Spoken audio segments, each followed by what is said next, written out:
Il faut rêver l'avenir pour l'inventer. Bonjour Honoré Fervrac, vous allez bien ? Bonjour, très bien, merci. Merci de passer par le journal de TV5 Monde. Rêver l'avenir pour l'inventer, c'est une phrase que j'ai récupérée de votre livre. Elle le résume d'ailleurs assez bien. Ce sont des conversations avec votre grand-père, Raymond Aubrac. Passage de témoin, c'est aux éditions Calman Lévy. Avant de voir ce qui vous unit avec votre grand-père ou ce qui vous différencie, juste un rappel, Raymond Aubrac, c'est un résistant, 96 ans aujourd'hui. Comment va-t-il ? Eh bien, il est en pleine forme. Il continue de se déplacer dans les collèges et lycées à peu près une fois par semaine pour raconter un petit peu sa vie et les raisons de ses engagements. Et son combat notamment contre l'Allemagne nazie.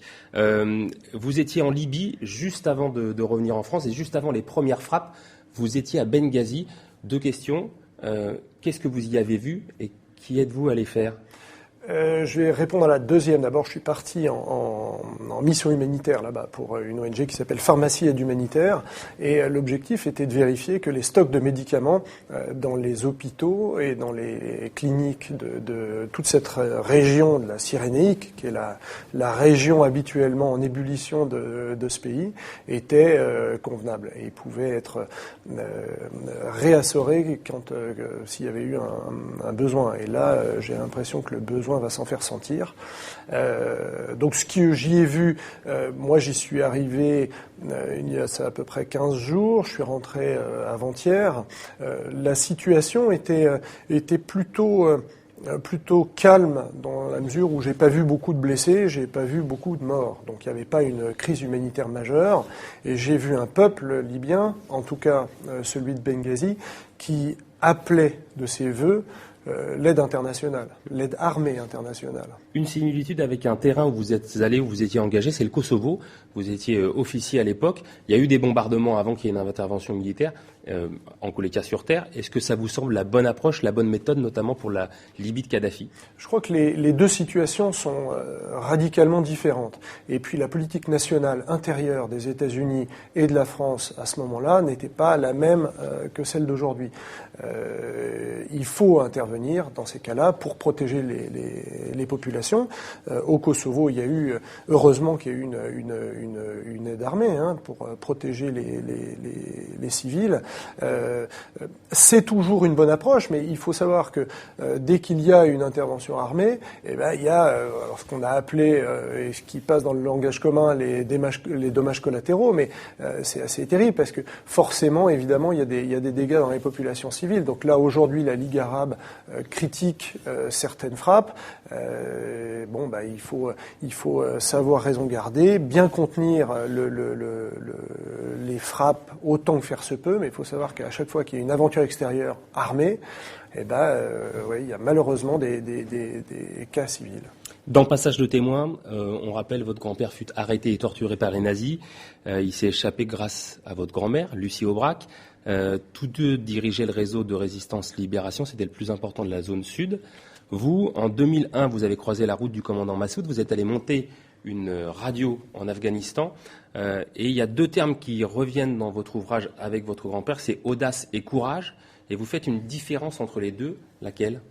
L'audace, c'est finalement le passage à l'acte, c'est-à-dire c'est l'action qui prévaut après avoir eu du courage. C'est-à-dire que l'audace, c'est réellement l'action. À savoir que le jour où on se dit j'ai le courage d'aller en Afghanistan.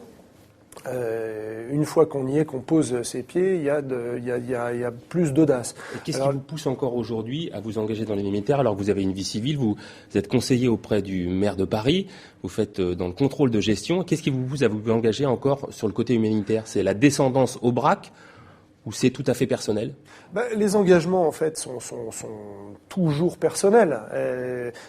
Qu'est-ce qui fait qu'on s'engage un jour dans la vie ? C'est certes l'environnement familial, et puis alors j'ai tout un tas de cousins germains qui s'engagent dans des opérations diverses et variées, parfois dans des opérations très sociales. Mais moi, pas tout avec le coup de feu, comme c'était le cas en Afghanistan. Mais pas tout avec le coup de feu. Ça, c'est quelque chose que j'ai découvert il y a de ça longtemps. Le fruit de l'engagement, les causes de l'engagement sont aussi liées à tout ce qu'on peut lire dans la littérature. C'est l'environnement culturel, c'est les films qu'on voit, c'est l'environnement amical, les amis qu'on a, et puis les voyages qu'on fait. Donc moi, il s'est trouvé qu'assez jeune, j'ai fait des voyages dans des pays en guerre, et puis non pas que j'y ai pris goût, mais c'est dans ces environnements-là que je pense avoir le maximum de valeur ajoutée. Il y a un passage où vous rappelez qu'en 1929, il y a eu une crise économique importante, que s'en est suivi ensuite, quelques années plus tard, la Seconde Guerre mondiale. Vous faites un parallèle avec 2008 et la crise financière. Vous étiez à Londres à l'époque comme consultant. Est-ce que ça veut dire que vous prédisez peut-être des événements tout aussi dramatiques ou peut-être plus heureux, comme on le voit avec les soulèvements qui ont lieu en Afrique du Nord? Vous savez, c'est-à-dire que les crises, il y en a eu, il y en a et il y en aura d'autres. Mais ça, des économistes vous expliqueront ça bien mieux que moi.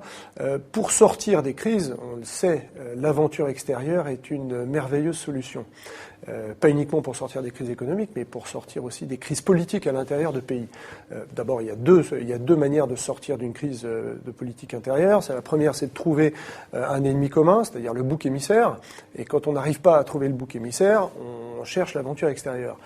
Là, cette occasion d'aventure extérieure est quand même rêvée pour un certain nombre de dirigeants occidentaux.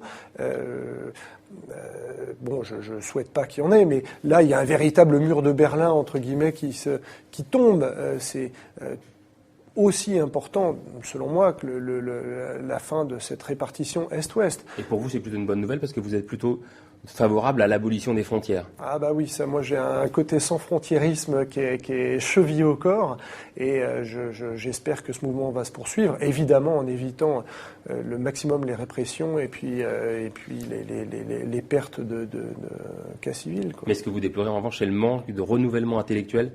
Ça ne se renouvelle pas au niveau politique pour vous, pas assez. Ah non, ça, pour moi, la classe politique est un petit peu engoncée dans un passé. Alors, étonnamment, elle ne se renouvelle pas. Et vous le partagez d'ailleurs avec votre grand-père Raymond Aubrac, qui lui aussi le souligne.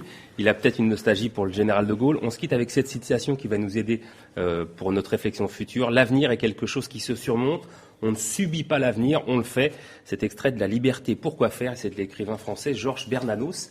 Merci beaucoup Renaud Elfer Aubrac. Passage de témoin avec votre grand-père le résistant et Raymond Aubrac. C'est aux éditions Calman Lévy. Merci de votre venue. Merci. Si vous souhaitez réagir, ça se passe sur votreavis@tv5monde.org où vous posez vos questions à Junichiro Kawaguchi. Ce professeur de l'agence spatiale japonaise a lancé Ikaros. C'est un voilier solaire interplanétaire. Il vole en ce moment même d'ailleurs vers Vénus. Et demain, Junichiro Kawaguchi sera notre invité.